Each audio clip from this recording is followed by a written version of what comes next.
Hi guys, welcome back. So today I'm going to be going through one of the more important aspects of event supervising, which is grading and scoring. I was originally planning to showcase how to do both test and build events in this video, but I decided to make them separate dedicated videos. So hopefully this will be a bit more of a quick and easy tutorial. So my first tip for test event grading is you want to make sure that you're on pace. Basically, being on pace means that you can finish grading all or most of the previous block's tests during the current block. This is because you only have a couple of hours between the end of your final block and the beginning of the award ceremony, and your scores ideally have to be in before the start of the award ceremony. So to be on pace, you want to start as soon as possible. So start grading the previous block's tests as soon as the new block, the current block, begins their test. You basically want to do this to maximize the amount of time you have to grade these tests. And just for efficiency's sake and speed and everything, split up the work, split up grading the tests between all your volunteers. Ideally, you'll have at least 2 to 3 other people helping you grade. So it should be pretty efficient if you can split up the work well. And if at any point you feel like you're falling too far behind and there's too much work for just the team that's been assigned to you, then you can feel free to reach out to the tournament staff and they'll be happy to find someone that can help you help grade with you. And the next thing I want to go through is consistency. And basically, you want to be as consistent as possible throughout the test so that each team gets a fair score. And the way I recommend doing this is to assign pages to grade. So you kind of do it in an assembly line type of way where each person gets assigned 1 to 3 pages of the test to grade, and they will grade those same 1 to 3 pages for every test. This way, basically the same person will be seeing the same questions. They'll be graded in the same way, and there's less subjectivity between all the tests and hopefully all the sections. You also want to be in agreement, you don't want to have one person that grades super leniently and awards a lot of points to the pages that they're grading, while someone else is really strict and has to be demands exact answers and stuff, and then awards very little points to their section. If at any point anyone is unsure of an answer, the event supervisor and or the test writer can answer those questions. Obviously, sometimes it's hard to say, but they'll usually get the final say in what is a valid answer and or the possible penalties that will be awarded if those are needed. Hi there, it's me from honestly quite far in the future from the last clip you saw.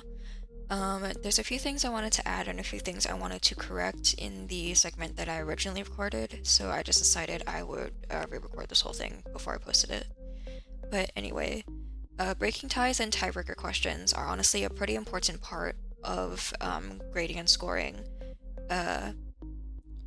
study events.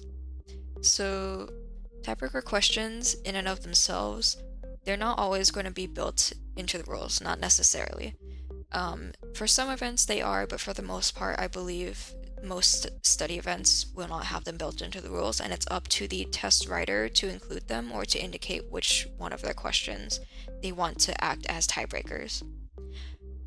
In the event that for some reason there are no tiebreakers included in the test, or that you run out of tiebreaker questions before a tie has been resolved, the event supervisor can choose questions to act as additional tiebreakers if needed. And the ES may or may not be the test writer already. Moving on to tiebreaker points. So tiebreaker points, at least when using Duosmium, the site that SoCal tends to use, you want to award them in 0.1 point increments.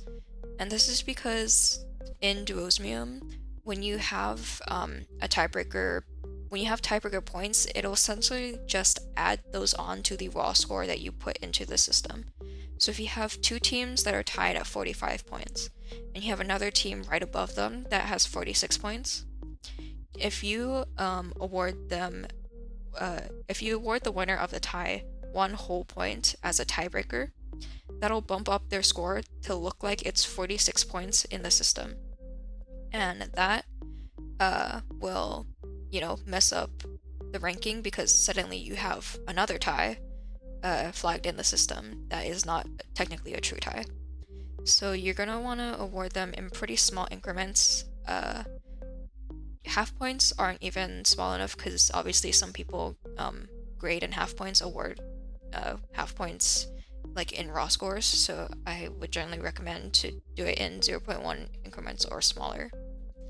And obviously they're not worth much, they're very small increments, and they're really not meant to be. They're really only meant to indicate the winners and losers of a tie. Again, this is kind of just based on the system that SoCal Sci uses to grade and score everything.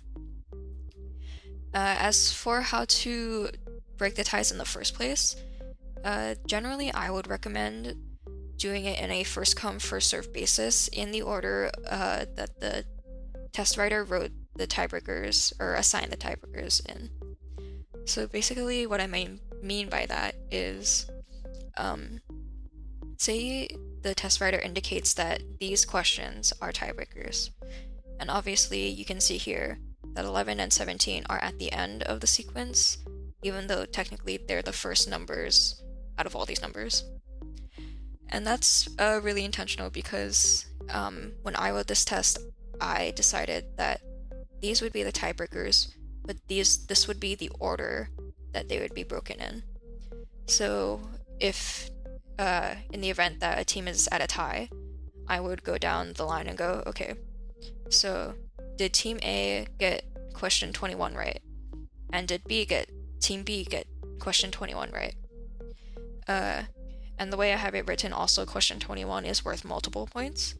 So say Team A gets like 3 points on this question, and Team B gets like 2 points. Then I would assign Team A to have 0.1 tiebreaker points, and Team B none.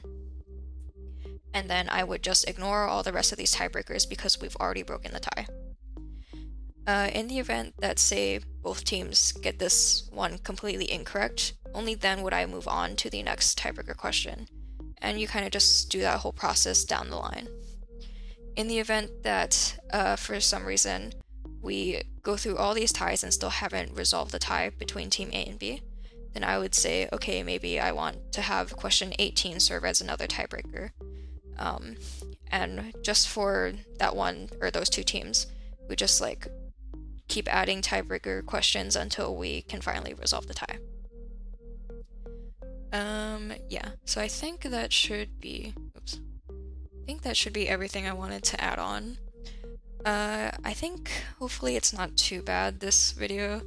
It should be pretty intuitive in my opinion, just because, grading and scoring is a little bit intuitive in and of itself. You kind of know what you're doing. And the only really tricky part, I think, is breaking ties. But yeah, if you have any questions, you can let us know. If you also have any suggestions of things you want to see, you can also let us know that. But for now, thanks and see you next time.